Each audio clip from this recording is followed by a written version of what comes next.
Hi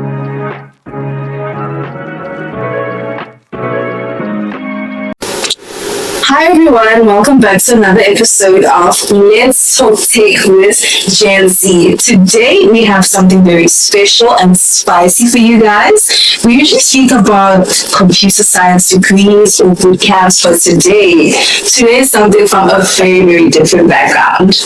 So, with me today I have... What's good, y'all? My name is Lunile and I am a junior mobile technician. And I am trying to migrate into software development. Yeah. Okay, actually, let's dive right into it. Like, did you ever think you were ever going to be in tech? Like, at all? Not really. Not in tech as in computer tech, but more into building tech because I've always started to be a boiler maker.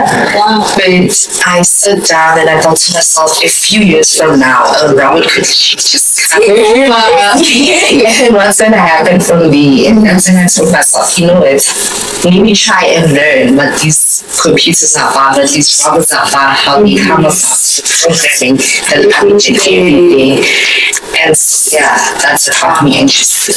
I feel like something that's super inspiring from you is that you're self-taught. Yeah. Like, you literally have no tech background or you never went to school. Please tell us about it. Because I know so many people want to know. So many people are also self-taught. They're doing YouTube tutorials or just getting mentored by someone. So, like, what advice and how has it been for you, especially being self-taught? Our life has been rough. So there's like a good side and there's like a bad side of it. So the good side would be that you feel empowered. You can feel that you're forcing yourself to learn something that you literally have no idea how it works, where it comes about, and you literally have like zero computer skills if you're someone like me who wasn't like even interested in that sort of thing. And you get to find yourself in a point whereby you're always amazed at how the world is actually evolving. By somebody who just programmed and wrote this language with a specific app or things like that. And then the dark side of it is you feel very lonely. You literally feel like you have this imposter syndrome that is taken over. You feel like you don't know what is happening. There's no roadmap. You don't know where to start, which program to start. And you find yourself just mixing up everything and starting with the hardest things that the easier. So you always feel like you have no sense of direction and all of that. So what have you done to actually overcome that? Because imposter syndrome is so real, I know. I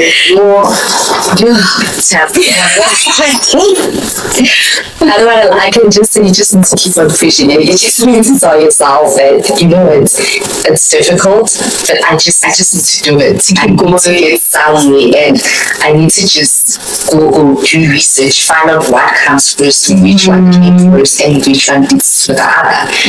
Teaching all of them doing, staying consistent, asking for help and work, going to the seers and work and finding out how they did it, because at least they did it the traditional route. And it's easy to find out from someone who has this experience. True. So that's how I can do it. Wow, that really sounds like a fun and hectic experience. Like, it's just all in one. Like, one moment you're so happy, like experiencing something, and the other moment you're just like, what the heck am I doing? So like, I actually want to know more about like your tech journey. Like, how did you even start? Because you have a role as a mobile dev, right? She's a mobile dev. So like, how did you get that role, and like, what did you do exactly? So for now, I'm still a mobile technician, right? So what happened is I got myself a leadership in technology. And you know, that leadership, I've learned that there's this thing called development. And the way first when I got in, I was just interested with mobile technician. And I just started like that. I just told myself that, just let my technique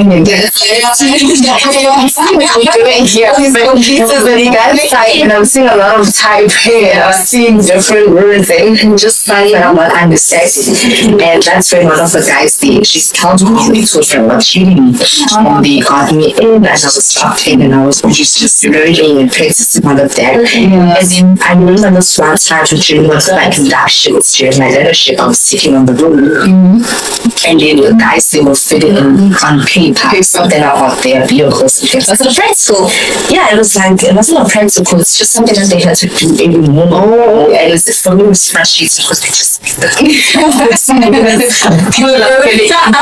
on the road, I was still positioned in one place, people are still filling in on papers. And I was like, they actually need to do something about that. That's when I was like, and she didn't have to know that, understand it, and then maybe try and place it out. So and make a solution, That's literally what I love about take. Like, you find a problem, you create a solution, and life is just easier after that. So you're still working on that? I'm still working on that because I'm like, while doing that, I've discovered another issue that we have, and I was like, okay, now I'm busy working on 2 tabs, and it's just loud. So frustrating. It's frustrating. I had so many burnouts, and I feel like I'm going to do different pieces of everything, and I just lost myself, and I push it. Wow, that actually really, it feels so encouraging because as someone who's been to take like for almost 3 years now, like I feel like the projects I could have been doing or like the solutions I could have been, implementing for companies or startups or individuals could have been way bigger, like because I've learned and stuff like that. So hearing that from someone who sells towards and didn't have a background, it's so encouraging. It's like, wow, I can actually like, wow, it's not like, wow, she can do all of this and whatever, like, you have the education. And if we can do it, then like, everybody else come on, you have no excuse. You have no excuse. So, I actually want to know, have you ever had like a freelance gig, like during your time as a mobile dev? I've never.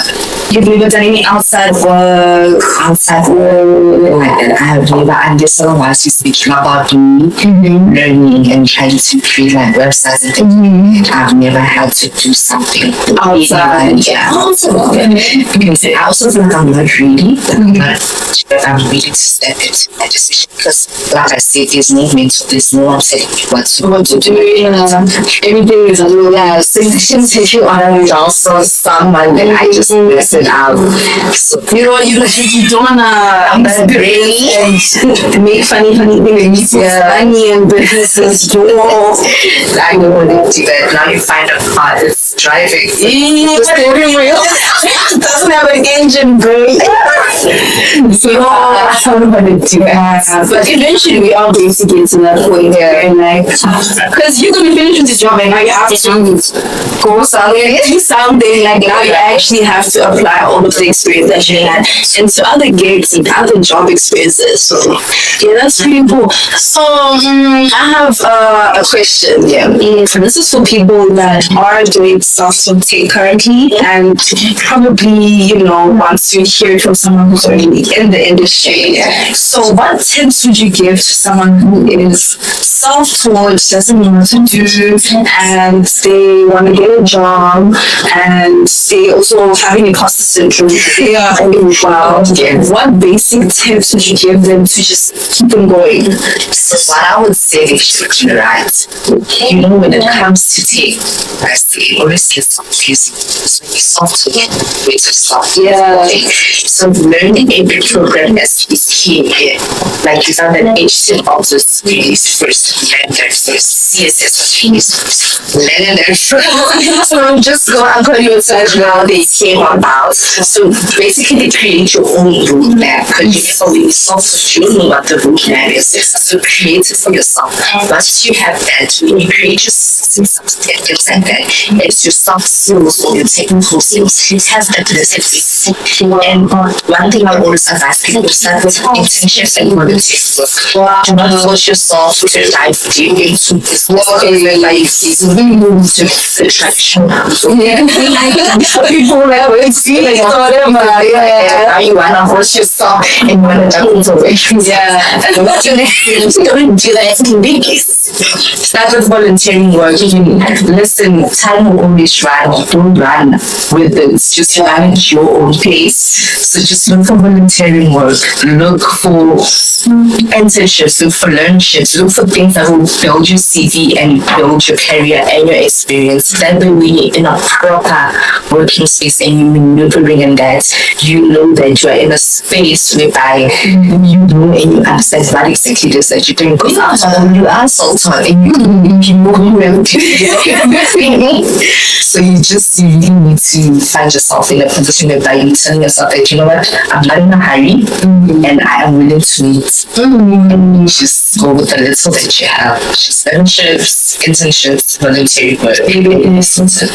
That's really good advice, because if there's something I really wish I told myself when I was studying in tech, is that slow down. Because I remember the first lecture that I had, first semester of my first year, we did Java. Oh gosh, Java. Oh, till this day, Java, I haven't forgiven you.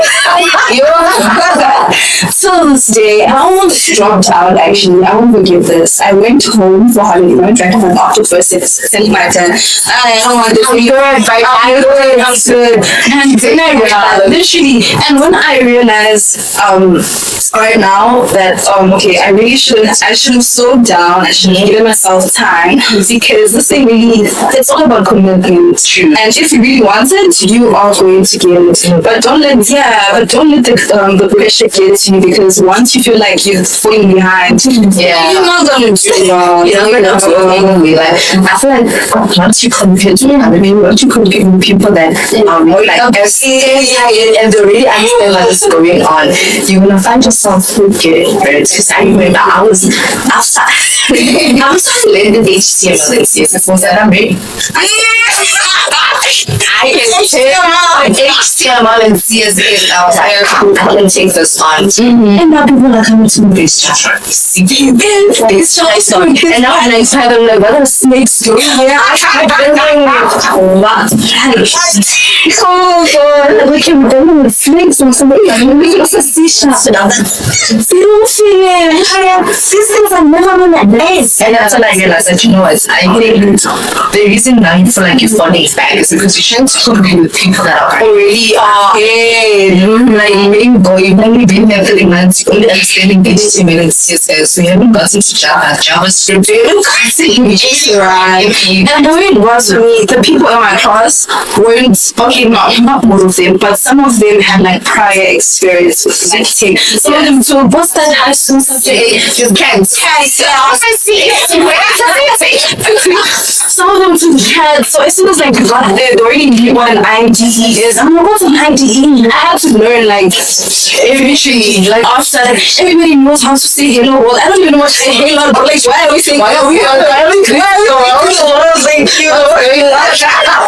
I didn't understand it. Like I just put myself and my laptop, put myself in, and I'm like, okay, I'm just gonna listen to the instructions. I didn't even know what I was saying. My eyes are just slowly, just music style, like we hack, like literally we hack, and that's it. There is no like every time somebody says I just okay, we hack it. I didn't think it was broad. I didn't think it was cyber security. I just think infrastructure, like data as a real I'm like, isn't IT just hacking something? Are we just like hacking a computer, hacking something? I mean, when we go, we move, like which movies am I watching? And something that's the something about profile. It was so crazy because I was so overwhelmed. Everybody knew what they were doing, and when assignments came, everybody's doing like the projects and stuff. I remember I was so stressed. Because I did not understand the work. I even asked ChatGPT like, what is this? ChatGPT is giving me other things. I'm like, okay, it's cool. That's cool. Chill. And because I kind of have like an ego, I'm like, I'm gonna finish what I started. Like, I didn't come here for nothing, and I don't believe God is gonna lead me to a direction that is not going to leave you hanging. I'm just like, I'm here for a reason, so I am going to continue my journey. I don't know what's going on yet, but eventually I'll be fine. And look at me now. I want to be a software engineer. I want to, oh God, so eventually you guys are going to get it. If you have imposter syndrome, if you want it, you imposter syndrome. It's just a devil in you. At this point. Okay, so I have one last question, and I got this question from the previous episode. So seeing where we are right now as a society and intake. If you close your eyes right now, close your eyes. Oh, you mean you're actually yeah. And think of how the world will be in 10 years from now. And I mean, like, take wise. Yeah. Just like, yeah. Tell us, what do you see? And where do you see yourself? Where do you see the society? Can I open my eyes? Yeah. Your eyes thinking. So 10 years from now, then I will see Norway. I think too soon for South Africa. Okay. Self-driven cars that we can try to get. I mean, it's helping me elsewhere in the world. Yeah, true. Good asset for us also. And I'm also seeing a whole lot of AI related. Like coding will be easier. It's already it's already easy because you're like doing some parts and it's just like using AI. And I'm seeing a whole lot of robots that just I'm seeing people being at hosts. Actually, what's up right now? You just someone would be a robot and AI and things like that. So yeah, that's yes. You know, when I think about it, I just think of like AI, like I feel like you can even, human organs or like body parts. I feel like people would even like replace their normal eyes and put some artificial eye just so they can like see through X-rays and just have superhuman stuff. I don't know. I just think so much like about AI, and I feel like the way people are panicking about AI, you should if you're not upskilling. But as much as AI is taking jobs, it's also creating millions of new other jobs. So as long as you upskill and you stay with the trends, you should be fine. Yeah, you should be fine. But anyways, thank you so much, Lungile, for joining us. I had so much fun listening to your story, your background, everything you've learned, everything that took you backwards. That was very, very inspirational to hear, especially from someone in school, and it could be inspirational for someone who's doing, self-taught tech as well. So thank you so much for joining us. Thank you. Hopefully you come for another episode. I'll try. We'll see. Next time when I come, I'm maneuvering. By the time she comes back, she'll probably be a senior or whatever. I'm excited. Well, thank you so much for tuning in. See you in the next episode.